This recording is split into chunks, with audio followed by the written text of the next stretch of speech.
Arena Sabanal, BS Science 1. John Carl Bellatindos, B-Said Science 1. J. Ann Mijos, BS Science 1. Mitzi Gunsel, BS Math 1.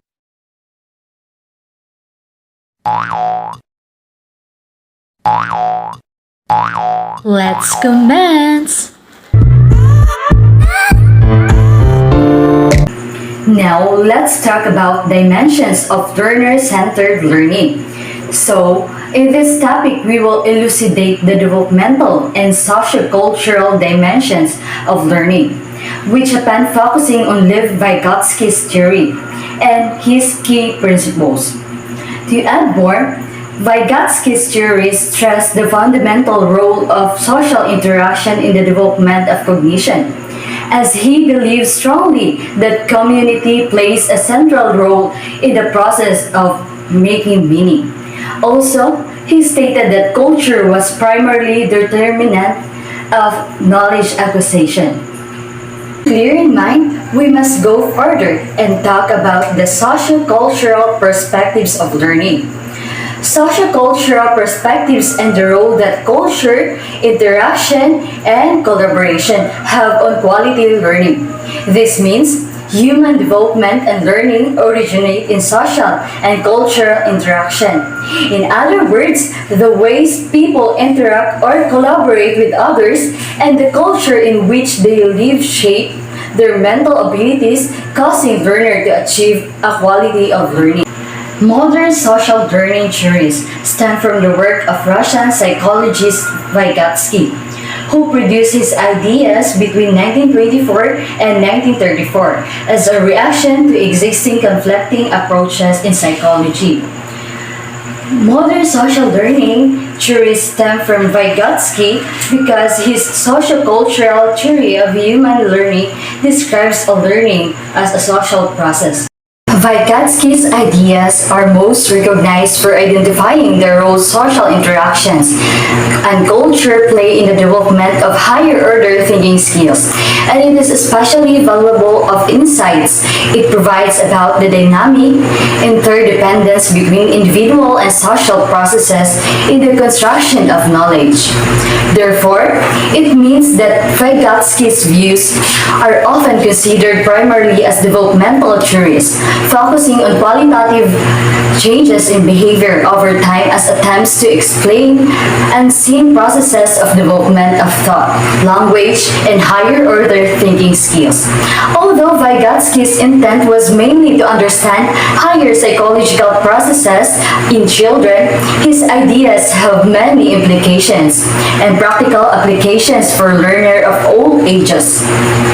Furthermore, the interpretations of Vygotsky's and other sociocultural scholars' work have led to diverse perspectives and a variety of new approaches to education. Today, sociocultural theory and related approaches are widely recognized and accepted in psychology and education and are especially valued in the field of applied linguistics because of its underlying notion that language and thought are connected. Sociocultural theory is also becoming increasingly influential in the field of instructional design. In this chapter, we first review some of the fundamental principles of sociocultural theory of learning, when then suggest design implications for learning, teaching, and education in general. Following, we consider how sociocultural theories of learning should influence instructional design. Moving on to fundamental principles, there are three themes which are often identified with Vygotsky's ideas of social learning and first, human development and learning originate in social, historical, and cultural interactions. Yes, it It is originate in social, historical, and cultural interactions because Vygotsky believed on that. Also, he contended that thinking has social origins. Social interactions play a critical role, especially in the development of higher order thinking skills. And cognitive development cannot be fully understood without considering the social and historical context within which it is embedded. Number two, use of psychological tools, particularly language, mediate development of higher mental functions. Vygotsky's sociocultural theory of cognitive development, psychological tools are the symbolic culture artifacts, signs, symbols, text, formulae, and most fundamentally, language that enable us to master psychological functions like memory, perception, and attention in ways appropriate to our cultures. He had a groundbreaking theory that language was the basis of learning. His points included the argument that language supports other activities such as reading and writing.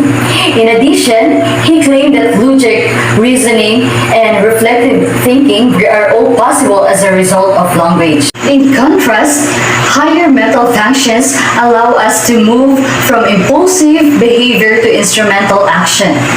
Cultural humans differ from primitive humans and other primates in that we do not react directly to the environment. Our psychology is mediated by cultural means. From infancy, we learn through interaction with others. We are because of others. Number three, learning occurs within the zone of proximal development. The zone of proximal development, or ZPD, was a key construct in Lev Vygotsky's theory of learning and development.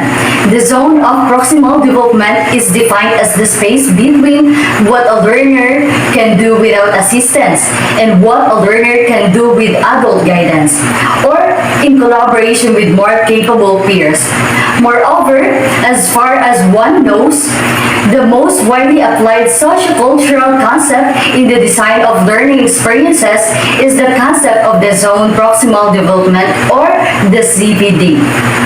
The idea of ZPD is closely related to the notion of instructional scaffolding.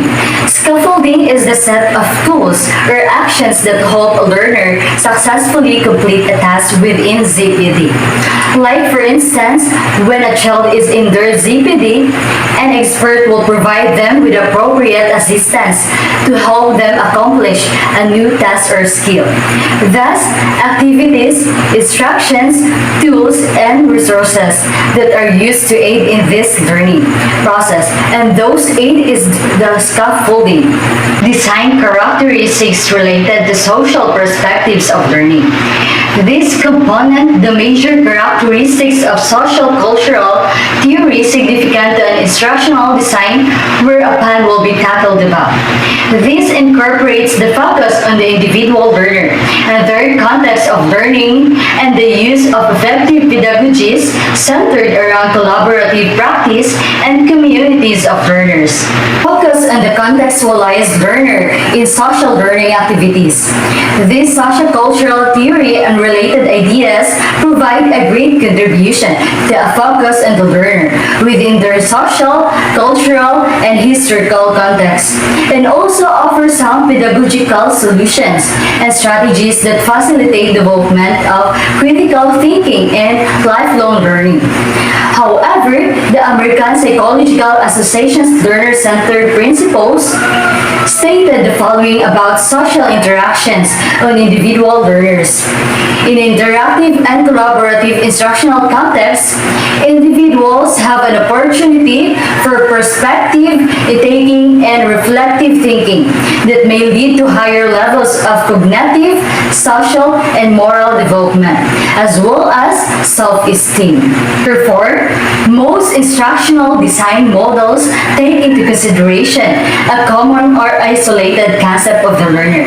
But recently, a strong call has been issued for a complete shift in our education and instructional design approaches to reflect our society's changing educational needs. More contemporary design approaches, such as universal design for learning, recognize that every learner is unique and influenced by his or her embedded context. These approaches strive to provide challenging and engaging curricula for diverse learners while also designing for the social influences that surround them. Use of pedagogies around collaborative practice. The sociocultural perspective views learning taking place through interaction, negotiation, and collaboration in solving authentic problems, while emphasizing learning from experience and discourse, which is more than cooperative learning. This is visible, for example, in ideas of situated cognition or situated learning and cognitive apprenticeships. So, by this, it has been shown to us to not only develop higher level thinking skills in students, but boost their confidence and self-esteem as well. Since group projects can maximize educational experience by demonstrating the material, while improving social and interpersonal skills. Brown, Collins, and Dugan, seminal authors on situated cognition, contended that activity and situations are integral to cognition and learning. By socially interacting with others in real-life contexts, learning occurs on deeper levels.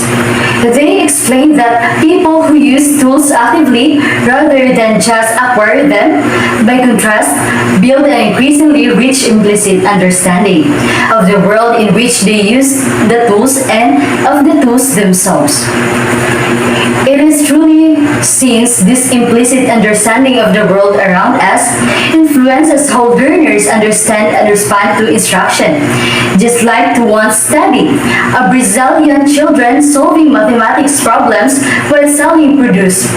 While selling produce, the context and artifacts positively influence a child's ability to work through mathematics problems, use appropriate strategies, and find correct solutions.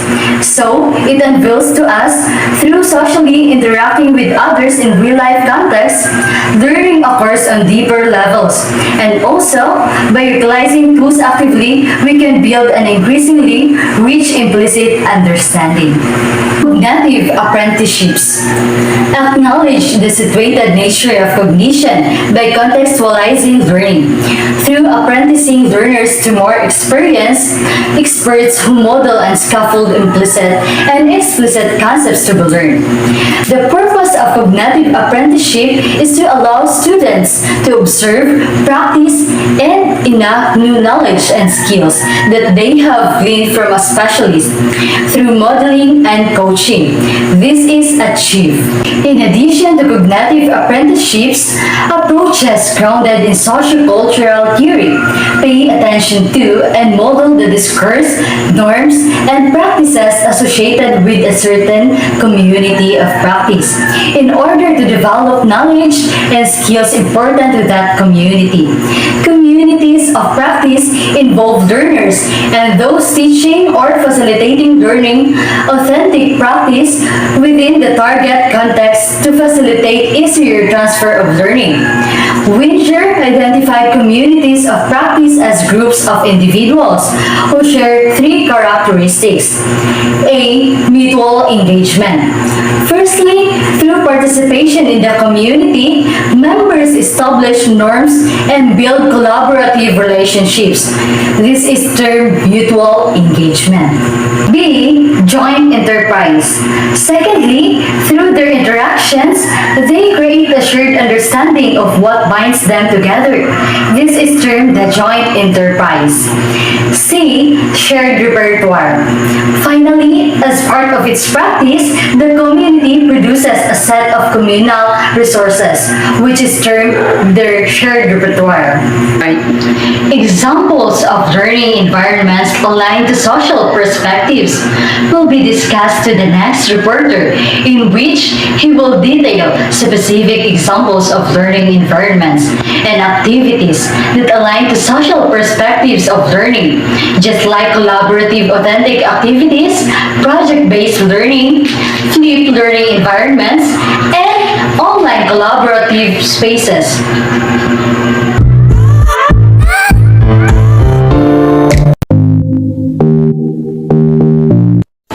Collaborative authentic activities. It is an activities that reflect the ways in which knowledge and skills are used in real-world practice.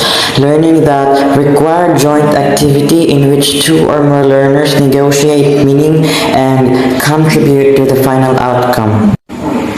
Collaborative online activities has a recent trend in higher education that has been the use of authentic activities to help students understand how the knowledge and skills they learn relate to practice.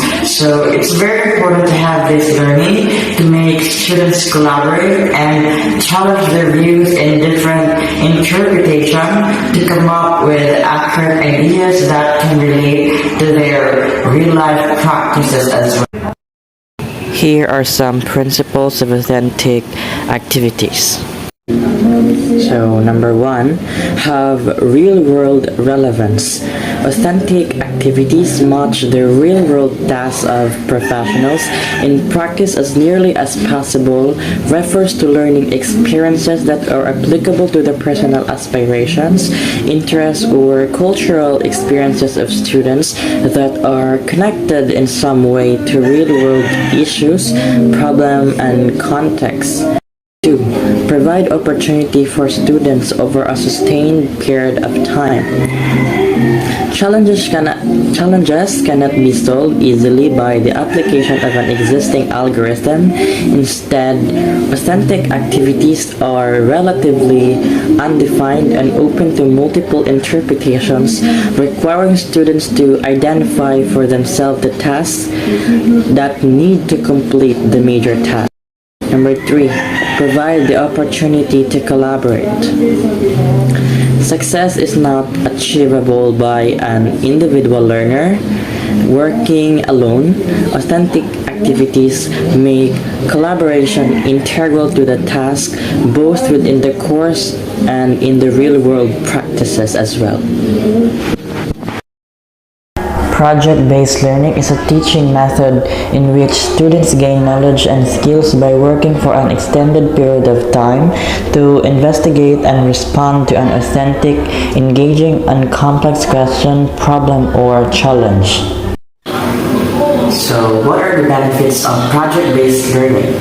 It develops the child's ability to work with his or her peers, building teamwork and group skills. It allows the teacher to learn more about the child as a person, and it helps the teacher communicate in progressive and meaningful ways with the child or a group of children on a range of issues. Flipped learning, sometimes called the flipped classroom, is a teaching approach that reverses the traditional lecture format by providing you with content and or tasks before the lecture, such as video or articles. Class time is used for active and collaborative learning activities. So, flipped classrooms provide sufficient time and space for students to explore and experiment, to practice and analyze and develop comprehensive knowledge on a given topic. Flipped classroom helps students to develop critical thinking and higher order of thinking skills. Online collaborative spaces. Instead of sitting in a physical office space, online collaboration allows educator and student to collaborate from different locations and devices by accessing virtual work environments and shared online work. So, online collaboration offers educators and students a chance to achieve optimal communication among team members during projects. Collaborating online provides more spaces where teams can communicate. Many tools offer virtual chat rooms, video calls, and online meetings to keep a project organized and on schedule. So here are some examples of collaboration app. First, Go Visually, Google Drive, GoToMeeting, and Trello. Social interaction is an exchange between two or more individuals by interacting with one another. People design rules, systems, and institutions. Social interaction is the process of reciprocal influence exercised by individuals over one another during social encounters. Usually it refers to face-to-face encounters in which people are physically present with one another for a specified duration. Social interaction is good for your brain health and it promotes a sense of safety, belonging, and security. Erwin Goffman, a sociologist who created a new field of study called microsociology or social interaction. Erving Goffman's most important contribution to sociology is the theory of symbolic interactionisms, and Goffman is credited for making significant contributions to the field of sociology, and he is considered a pioneer of microsociology, or the close examination of the social interactions that compose of everyday life. Here are some types of social interaction. First, exchange is a social process whereby social behavior is exchanged for some type of reward for equal or greater value. Exchange is the most basic type of social interaction. Whenever people interact, an effort to receive a reward or a return for their actions in exchange has taken place, and it may be material or non-material as well. The second type of social interaction is the competition. Two or more persons or groups oppose each other to achieve a goal that only one can attain. Competition is a rivalry where two or more parties strive for a common goal which cannot be shared, where one's gain is the other's loss. Third, cooperation is the process in which people work together to achieve shared goals. Cooperation is a social process that gets things done. No group can complete its task or achieve its goals without cooperation from its members. Oftentimes, cooperation works together with other forms of interaction such as competition. The fourth type of social interaction is conflict, a social interaction that involves working against each other for a commonly prized object. Conflict involves an issue of which both parties are on the opposite side and each party tries to convince the other that they are correct. So, coercion occurs when one or more parties involved in the interaction attempt to force the other to complete an action or accept the truth of their argument. There are two types of social interaction. First, verbal social interaction. So the elements of this kind of interaction is the expression through spoken words and discrete communication that only occurs when speaking. Second is nonverbal social interaction. The elements of this kind of interaction is the expression through signals, usually given by parts of the body, and expression of written words. Interpersonal relationship refers to a strong association amongst individuals with similar tastes, aspirations, and interests in life. It is essential for individuals to share a healthy relationship with each other, not only for quicker delivery of results, but also for a positive ambience at the workplace. Types of interpersonal relation. Friendship, an unconditional interpersonal relationship which individuals enter into by their own choice or will. Friendship is unconditional interpersonal relationship where individuals enter into by their own sweet will and choice. Friendship is a relationship where there are no formalities and individuals enjoy each other's presence. Love, a relationship characterized by love, intimacy, trust, and respect between individuals and may end up in marriage. An interpersonal relationship characterized by passion, intimacy, trust, and respect is called love. Individuals in a romantic relationship are deeply attached to each other and share a special bond. Must have in a romantic relationship, two partners must trust each other in this relationship. Platonic relationship. It is a relationship between two individuals but without feelings of desire for each other. A relationship between two individuals without any feelings or sexual desire for each other is called a platonic relationship. In such a relationship, a man and a woman are just friends and do not mix with love and friendship. Family relationship. Relationship among individuals related to each other by blood or marriage.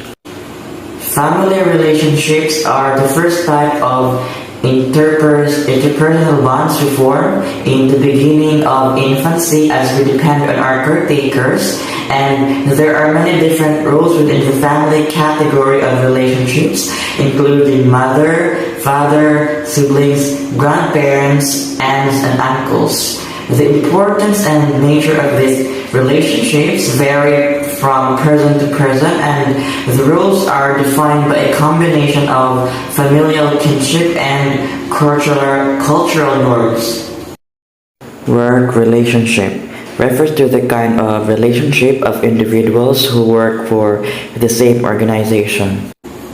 Interpersonal relationship refers to a strong association among individuals working together in the same organization, and employees working together all to share a special bond for them to deliver their level best, and it is essential for individuals to be honest with each other for a healthy interpersonal relationship and eventually positive ambience at the workplace is called the work relationship.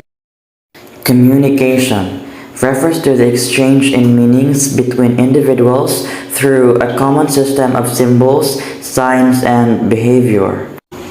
Communication plays a pivotal role in reducing misunderstandings and eventually strengthens the bond among individuals. A relationship loses its charm if individuals do not express and reciprocate their feelings through various modes of communication, because a healthy interaction is essential for a healthy relationship. Parental involvement in children's education. Why do parents have to get involved in their child's education? Basically, parents' involvement in their child's learning process offers many opportunities for success.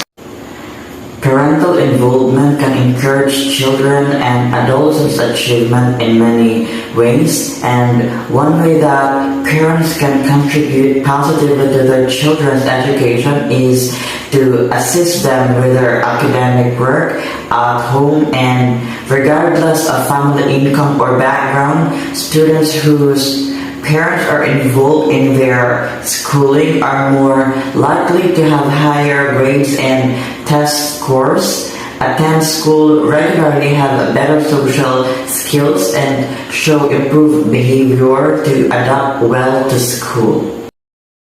These are the barriers of parental involvement, which are the attitudes, logistics, system barriers, and lack of skills. So, the solution for those barriers is to work to build and maintain a welcoming and responsive school atmosphere, keep parents regularly informed about student progress, school requirements, and school events, encourage all school staff to be respectful and responsive to parents' questions and suggestions as well. And it is also important to overcome this barrier and to build good relationships so that the child can feel safe and secure while in the setting. And if they see their parents are taking to their key person, it makes a child feel better and more able to build a relationship. Now we tackle about the parenting style and child rearing.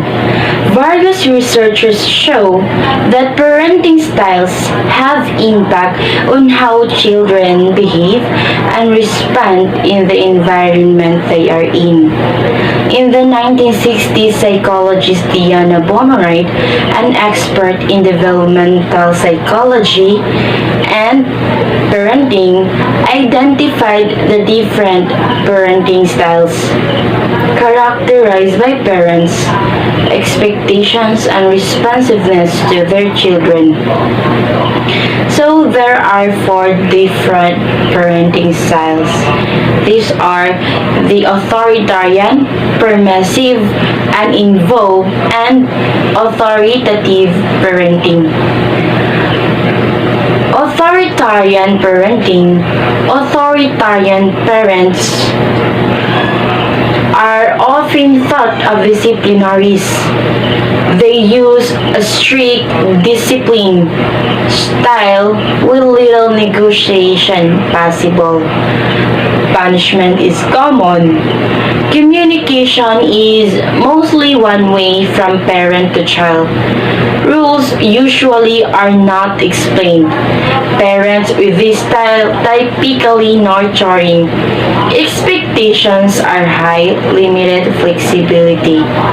Authoritarian, the parents place a high demand on their children and believe that parents should have tend to use negative form of discipline.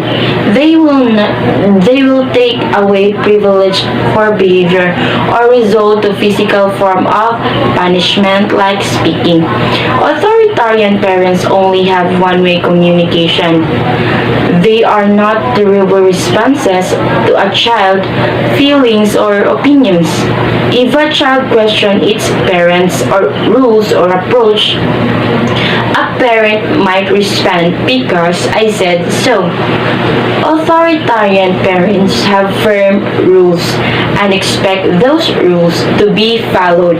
They will not be interested in problem solving or finding creative solutions that work for everyone. So what is the result? Studies have shown that children grow up in authoritarian households are more likely have poor self-esteem and poor relationship to others, tend to be shy and struggle in making decisions. For example, Jane's parents are authoritarian. They believe that strict rules are important to make Jane becomes well-behaved and fit in society. If Jane cries, she's told to stop. If Jane talks back, she's sent to the corner for timeout. If she forgets to take care of her chores around the house, she is not allowed to play with her toys. So Jane learns that suppressing her emotion, following her duties is the way to get through the day, to get the love of her parents and to avoid making them upset. She becomes obedient. However, because Jane was never allowed to decide for herself or follow her intrinsic interests as an adult, she doesn't know what she really wants. She begins living a life that seemed perfect to have parents and society, but might leave her unhappy in the inside. Permissive parenting. Permissive or indulgent parents mostly let their children do what they want and offer limited guidance or direction. They are more likely friends than parents.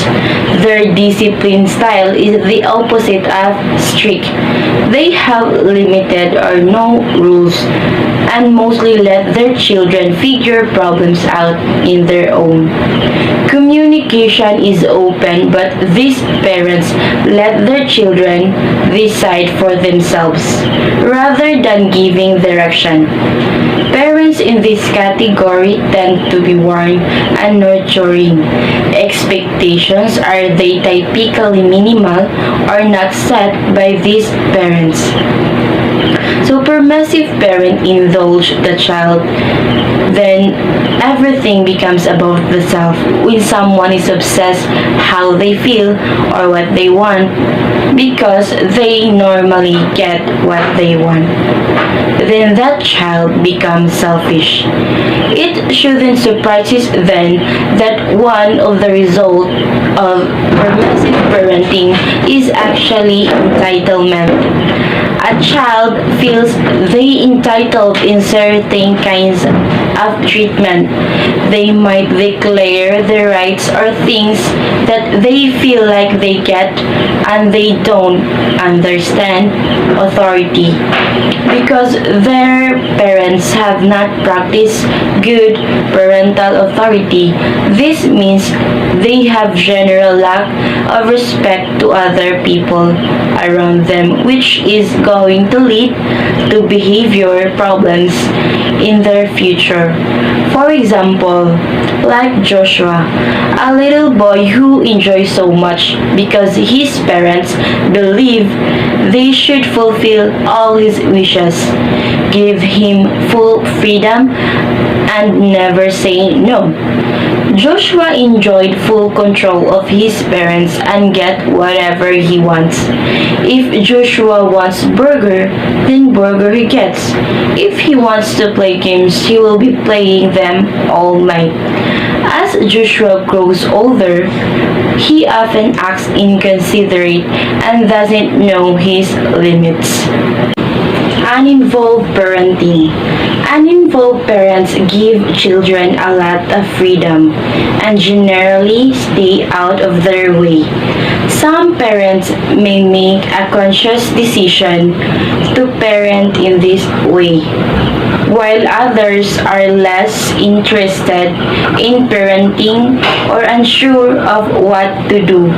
No particular discipline style is utilized. An uninvolved parent lets a child mostly do what you want, probably out of lack of information or caring. Communication is limited in this group of parents, offers little nurturing. There are no few or no expectations of children. Uninvolved parents tend to be neglectful. They often do not meet the children's basic needs and may expect children to raise themselves. Sometimes this is due to parents' mental health issues. They may also lack of knowledge about parenting and child development, or may feel overwhelmed by life other problems. Uninvolved parents tend to have little knowledge of what their children are doing. For example, Anna often feels completely alone in the world. She experiences full freedom to do anything she wants to and has plenty as imagination, but she never received any feedback or even attention. Anna was lack of attention that can lead to lack of trust in herself and others, and she unable to form healthy relationship with others and develop negative images of herself. Authoritative parenting. Authoritative parents are reasonable and nurturing and set high, clear expectations. Children with parents who demonstrate this style tend to be self-disciplined and think for themselves. This style is thought to be most beneficial to children. Disciplinary rules are clear and the reasons behind them are explained. Communication is frequent and appropriate to the child's level of understanding. Authoritative parents are nurturing. Expectations and goals are high but stated clearly. Children may have input into goals. Authoritative parents have rules that children expected to follow. However, they allow some exception to the rule. They often tell children the reasons for the rules and they are more willing to consider a child's feelings when setting limits. Authoritative parents tend to use consequences instead of punishments. They also use more positive consequences to reinforce good behavior and may be more willing than authoritarian parenting. They use reward system and praise children laced with authoritative discipline tend to be happy and successful. They are often good at making decisions and evaluating safety risks on their own. They often grow to be responsible and feel comfortable expressing their opinions. For example, Rika allowed to eat ice cream but only on Friday, allowing her to play games but limited to 30 minutes.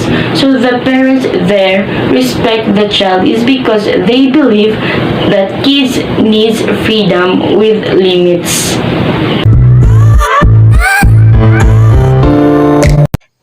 My task today is to report the peer interactive instructional strategies. But before we're going to start, let us first identify and describe the following words, how they are being associated to the topic that I will going to deliver today. Okay, first, we have the word teacher. As we observe, teacher is the one who teach and educate children. So, they can use these strategies to make their job easier and more productive. It also helps them to have as a guide and ideas that they can adapt and use on how to handle their students. Next word is we have the learning. Learning is the process of gaining knowledge through study, experience, or by being taught. And the next one is the ideas. Ideas is the thing that we can get or learn from others through listening and observing. It is the need of every student why they study hard and continue coming to school. Another word is the students. Students are the purpose why education exists. They are the one who will be instructed, guided, and educated by teachers. And next, we have the word interaction. Interaction is really part of our life. We can't survive if we do not interact with everything, either interacting on animals, humans, and anything. And this is what we really need on teaching. Students and teacher must interact so that they can share and gain new ideas. From the title itself, plus our answers recently, what is peer interactive instructional strategies? Interactive instructional strategies is the ways that we can use on how to have an interactive teaching. Interactive teaching is all about instructing students in a way they are actively involved with their learning process. It is very important to have an interactive teaching so that Students were attentively listening on your discussions and actively participating on your activities. To become our teaching effectively, interaction between teacher and student or student to student is a must. In that way, everyone can express their confusions and ideas and learn from it. It's just give and take of ideas. All of the strategies that we're going to tackle has a similarities, which is the sharing of ideas. And based on my reference, these are the following peer interactive instructional strategies. First, we have think, pair, and share strategy, brainstorming strategy, buzz session strategy, exit slips strategy, misconception check strategy, circle the questions, ask the winner, pair, share, repeat, teacher and student, wisdom from another, force debate, optimist and pessimist, peer review writing task, board rotation, pick the winner, movie application, crossword, Scrabble, and the last, who, what am I strategy. Let's discuss first the think, pair, and share strategy. Set a problem or a question around a contained topic and pair up the students. You must pair up your students and give them a problem so that they can think of solutions and answers to it. After that, let them share and express their ideas to their partners. The second strategy is the brainstorming. It is mostly performed in a group. This strategy is very common. You just simply divide your class and allow them to generate and gather ideas from each other opinions accordingly to the topic that you have given to them and let them present it in the class. This process is very useful for generating creative thoughts and ideas.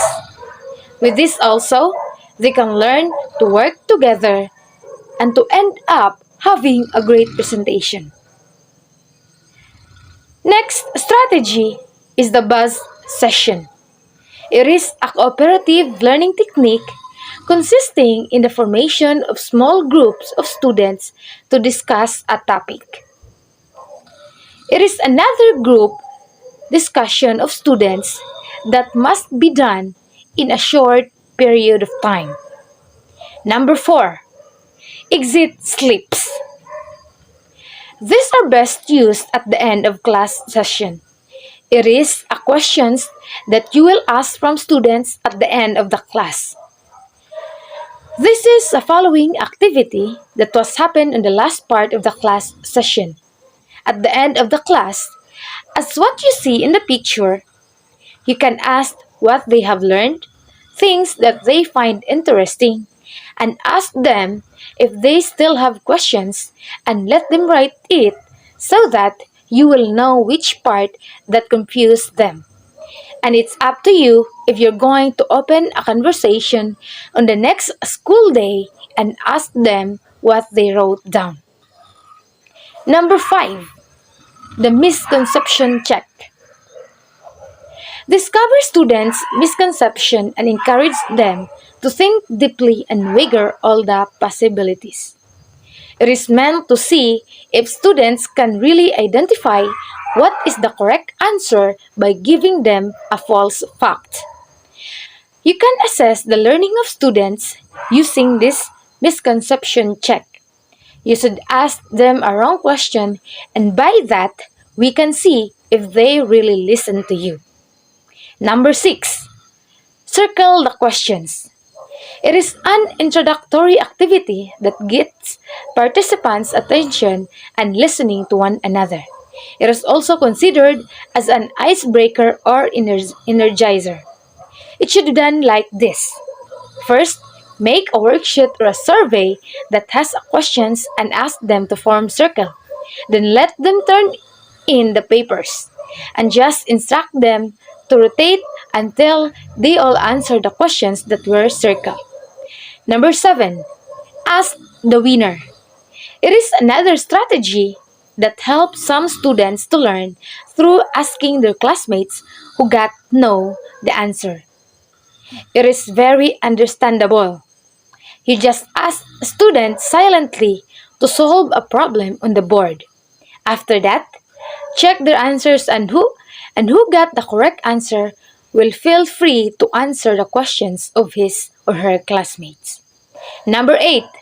The pair, share, repeat. After a think, pair, and share experience, you can also allow your student to do the pair, share, and repeat. We already experienced the first one, and this time, we can use also the pair, share, and repeat. But students can find another partners. They can keep on sharing to others or as many as they can. Number 9. Teacher and student. This strategy is letting the students act like a teacher and a student and let them present their ideas. Let them brainstorm the main points of the last lessons and then pair up your students and assign the one as the teacher and the other one as a student. Let them brainstorm the main points of the last lessons and then pair up your students and assign the one as a teacher and the other one as a student. The teacher will sketch and enumerate the main points, and the student is the one who removed from list the points that was mentioned by the teacher. Number 10. Wisdom from another. After an individual brainstorm or activity, pair students to share their results. Then, allow them to see their partner's work to gain additional ideas. It is already clear that all of us can get a knowledge and wisdom from others through sharing and interacting to others. Pair students and allow them to see each other works so that they can learn from it. Number 11 strategy. Forced debate. Let students debate in pairs. Students must defend the opposite side of their personal opinions. In this strategy, you must divide your class into two groups and let them choose what side do they want to defend, and after that, assign them to defend the opposite side of what they want. In that way, they can learn and encourage them to step away from their beliefs and teaches them to handle and defend any side. Number 12. The optimist and pessimist. In pairs, students take opposite emotional sides of case study or topic. In this strategy, students will take the both sides of case study, encourage them to be emphatic and truly live the study. Because through this, you will discover some solutions and students will learn some exceptional social skills. Take and live on both negative and positive situations. Number 13. Peer review writing test. To assist students with a writing assignment, encourage them to exchange drafts with a partner. When your students already done with their writing assignment, allow them to exchange it to their classmates so it can be checked, and also they can get ideas from the work of their classmates. The partners need to write an essay showing their 3-paragraph response to their written work. The essay must contain the strength of the essay, problems, and the descriptions of what the partner need to change and revise. Number 14, strategy. The board rotation.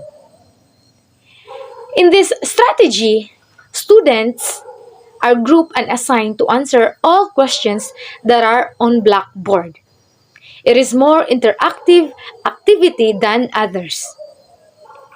Divide your class into 3 or 4 and then assign them to each of the board that has a questions, and after that, the group of students will only rotate until they can all answer the questions.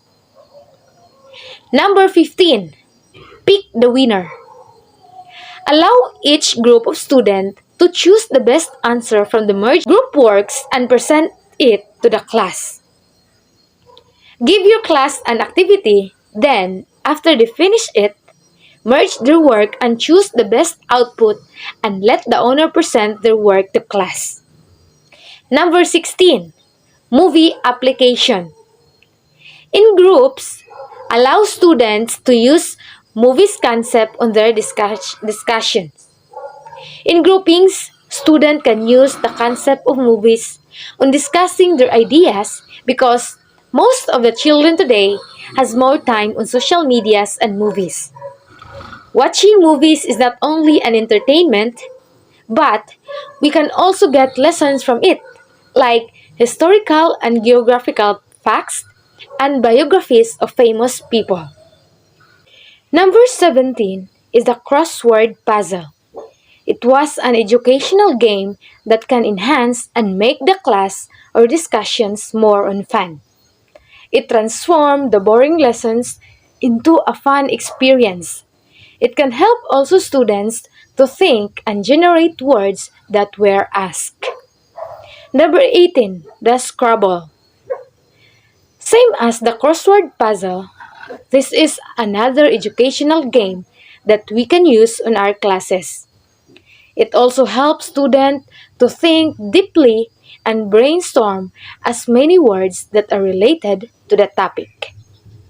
And the last one, which is the who, what am I strategy. This activity was done using name tags that are placed in back. Each student walk around the classroom asking yes or no to their classmates to guess words and term. That's all for today, and I do really hope that you have learned from my report with regards to the peer interactive instructional strategies.